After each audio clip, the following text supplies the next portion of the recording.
तो जैसा कि आप लोगों को पता ही है कि जैसे ही चुनावों की उद्घोषणा की जाती है, चुनाव की उद्घोषणा के साथ ही मॉडल कोड ऑफ कंडक्ट या आदर्श आचार संहिता प्रभावी हो जाती है। तो चूँकि इलेक्शन का अनाउंसमेंट हो चुका है और इलेक्शन के अनाउंसमेंट के साथ ही चुनावों में झारखंड में और हमारे साहिबगंज डिस्ट्रिक्ट में मॉडल कोड ऑफ कंडक्ट और आदर्श आचार संहिता लागू हो चुकी है। तो जैसा कि आप नाम से ही स्पष्ट है कि आदर्श आचार संहिता का मतलब होता है कि सभी राजनीतिक दलों के कैंडिडेट से, सभी राजनीतिक दलों से, प्रेस मीडिया के बंधुओं से और जितने भी लोग हैं उन सभी से ये उम्मीद की जाती है कि वो जो एक डेकोरम है उस डेकोरम को बनाए रखेंगे और ऐसी कोई भी चीज़ नहीं करेंगे जिससे चुनावों पर नकारात्मक प्रभाव पड़ता हो या जिससे चुनाव दुष्प्रभावित होता हो। तो इसी क्रम में आज जो ऑनरेबल इलेक्शन कमीशन के द्वारा चुनावों की उद्घोषणा की गई, उसके क्रम में स्पेशली साहिबगंज के कंटेक्स्ट में और राजमहल के कंटेक्स्ट में मैं बताना चाहूँगा कि हम लोगों के यहाँ 2 चरणों में चुनाव है झारखंड में, जिसमें साहिबगंज डिस्ट्रिक्ट में जो चुनाव होना है वो सेकंड फेज़ में होना है। सेकंड फेज़ के लिए डेट्स कुछ इस प्रकार हैं, सभी लोगों को मालूम होगा लेकिन फिर भी बता देना बेहतर रहेगा। साहिबगंज ज़िले के अंतर्गत 3 विधानसभा सीट्स हैं, जिसमें पहली राजमहल, दूसरी बोरियो, तीसरी बरहेट। बढ़रवा का कुछ पार्ट, बढ़रवा ब्लॉक का कुछ पार्ट पाकुड़ असेंबली कॉन्स्टिट्यूंसी का पार्ट है और गोड्डा में सुंदर पहाड़ी और बोअरी जोड़ वो क्रमशः है बरहेट और बोरियो का पार्ट है। तो इस प्रकार से हमारे ज़िले में कुल मिलाकर के जो है 1 फुल एसी और 3 पार्ट एसी आते हैं। तो इन तीनों सभी जगहों पर जो चुनाव का जो अधिसूचना जारी होगी, नोटिफिकेशन होगा, वो नोटिफिकेशन 22 अक्टूबर 2024 को नोटिफिकेशन होगा। नोटिफिकेशन का मतलब ये होता है कि उस दिन जो डिस्ट्रिक्ट इलेक्शन ऑफिसर हैं वो अधिसूचना जारी करते हैं, चुनाव की नोटिफिकेशन जारी करते हैं और उसके बाद जो है कैंडिडेट्स लोग अपना नॉमिनेशन करना प्रारंभ करते हैं और अन्य जो भी एक्टिविटीज़ हैं उसके बारे में हम लोग उसमें उल्लेख करते हैं। नॉमिनेशन का जो लास्ट डे है वो है 29/10/2024, मतलब 29 अक्टूबर को जो नाम निर्देशन है उसकी अंतिम तिथि घोषित की गई है। स्क्रूटनी जो होती है, समीक्षा जिसको बोला जाता है, वो 30 तारीख को, 30 अक्टूबर को होगी। उसके बाद नॉमिनेशन वापस लेने की जो तारीख है वो 1 नवंबर 2024 होगी। मतदान की तिथि 20/11/2024 को निर्धारित की गई है और मतगणना की तिथि 23/11/2024 को निर्धारित की गई है।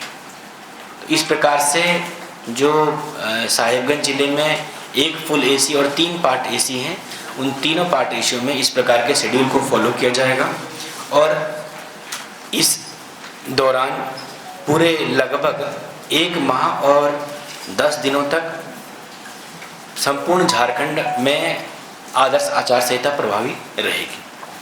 अब बात करते हैं कि जो आदर्श आचार संहिता लागू होती है तो उसके उपरांत क्या क्या कार्रवाइयाँ की जानी है। आपके माध्यम से मैं सभी लोगों को बता देना चाहता हूँ कि जितने भी हमारे सरकारी प्रेमाइसेस हैं, जितने भी सार्वजनिक स्थल हैं, उन सभी सार्वजनिक स्थलों से जो एडवर्टाइजमेंट है वो एडवर्टाइजमेंट को हटाना होगा। इसके अलावा अगर 72 आवर में अगर आपके निजी घरों में भी किसी व्यक्ति का, कोई राजनीतिक दल का फ़ोटो लगा हुआ है तो उसको आपको इनिशियली हटाना होगा और तदुपरांत जब कैंडिडेट फाइनल हो जाएगा उसके उपरांत आप लगाने में परमिशन से आप लगा सकते हैं और वो जो लगाने का खर्च होगा वो कैंडिडेट के उसमें और राजनीतिक पार्टी के जो व्यय है उसमें शामिल किया जाएगा। इसके अलावा इस डिस्ट्रिक्ट में साहिबगंज ज़िले में कुल 133 सेक्टर्स बनाए गए हैं। 133 सेक्टर्स का मतलब है कि हर एक सेक्टर को औसतन 8 से 10 बूथ की जिम्मेदारी दी गई है, जहां पर सेक्टर दंडाधिकारी और सेक्टर पुलिस ऑफिसर्स को नियुक्त किया जाएगा। वो अपने अपने सेक्टर्स में सबसे पहले एश्योर्ड मिनिमम फैसिलिटीज़ को देख लेंगे, उसके उपरांत पोल डे के दिन उनकी क्या क्या एक्टिविटीज़ रहेगी, और पोस्ट पोल होने के उपरांत अपने सभी पोलिंग पार्टीज़ को वो रिसीविंग सेंटर तक ला करके उनको ईवीएम जमा कराने के उपरांत ही उसको छोड़ सकेंगे। इसके अलावा ज़िले में एक डेडिकेटेड कंट्रोल रूम बनाया गया है, जो कि आप लोगों को पता है। वो कंट्रोल रूम हमारा जो पूर्व का ही कंट्रोल रूम है, वो कंट्रोल रूम इलेक्शन के कंट्रोल रूम के रूप में भी कार्य करेगा। कुल मिलाकर अब तक जो है साहिबगंज ज़िले में चेक नाकों की जो संख्या है, वो चेक नाकों की संख्या लगभग 15 है। जो हमारे इंटरस्टेट चेक नाके हैं उसमें 7 बड़हरवा में हैं, जो कि मालदा और जो कि मुर्शिदाबाद की बॉर्डर्स पर हैं। उसके अलावा 4 मालदा में हैं, 2 आपके भागलपुर में, 1 कटिहार डिस्ट्रिक्ट में है। इसके अलावा 2 इंटर डिस्ट्रिक्ट हमारे चेक नाके भी हैं। उन चेक नाकों के माध्यम से हम लोग 24/7 इस चीज़ को देखेंगे कि किसी भी तरीके के जो अवैध चीज़ें हैं या अवैध पैसों की या अवैध जो शराब है या इसके अलावा ड्रग्स है, इसकी अगर सप्लाई की जा रही है जो कि वोटर्स को प्रभावित कर सकती है, उसको रोकने का कार्य करेंगे।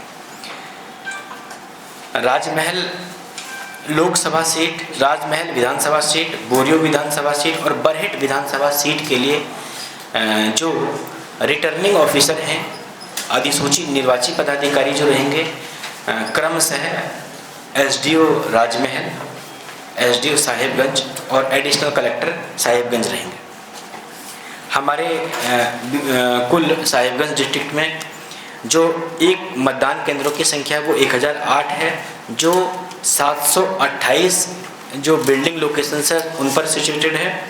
पुरुष मतदाताओं की संख्या लगभग 4,31,810 है और महिला मतदाताओं की संख्या 4,31,653 है। इस प्रकार साहिबगंज जिले में कुल मिलाकर के मतदाताओं की संख्या 8,63,469 है। एक और इंथुजास्टिक बात हम लोगों के लिए है कि हम लोगों ने जो हमारी रोल एक्टिविटी है, उस रोल एक्टिविटी में हमारे BLOs ने और इलेक्शन पूरी मशीनरी ने बहुत अच्छा काम किया स्पेशल असेंबली डिवीज़न के दरमियान। और कुल मिलाकर के जो दिव्यांग लोगों को आइडेंटिफाई किया, 14,638 दिव्यांगों को आइडेंटिफाई किया, जो कि इस बार लोकतंत्र में पार्टिसिपेट करेंगे, वोटिंग में पार्टिसिपेट करेंगे। और जिसमें 4,673 ऐसे मतदाता हैं जिनकी उम्र 85 वर्ष से अधिक है। उन 85 वर्ष से अधिक उम्र के लोगों को यदि वो चाहें तो अपने घर पर भी मतदान कर सकते हैं। उनको हम लोग फॉर्म 12D उपलब्ध कराएंगे। यदि वो चाहें तो अपने घर पर मतदान कर सकते हैं या चाहें तो बूथ पर आकर के भी मतदान कर सकते हैं। इसके अलावा एक और सबसे बड़ी उपलब्धि ये है कि हमारे जितने भी PVTG इस ज़िले में हैं, लगभग सभी PVTGs का वोटर ID कार्ड बन चुका है और एक भी ऐसा PVTG नहीं है जो 18 वर्ष से अधिक का है और जिसका वोटर कार्ड नहीं बना है। तो इस प्रकार इंक्लूसिव डेमोक्रेसी की तरफ जो हमारी पूरी इलेक्शन की मशीनरी है उसने बहुत बेहतर कार्य किया है। और आने वाले इस चुनाव में, विधानसभा चुनाव में हमारा प्रयास ये रहेगा कि अधिक से अधिक जो मतदाता हैं वो इसमें पार्टिसिपेट कर सकें। Thank you.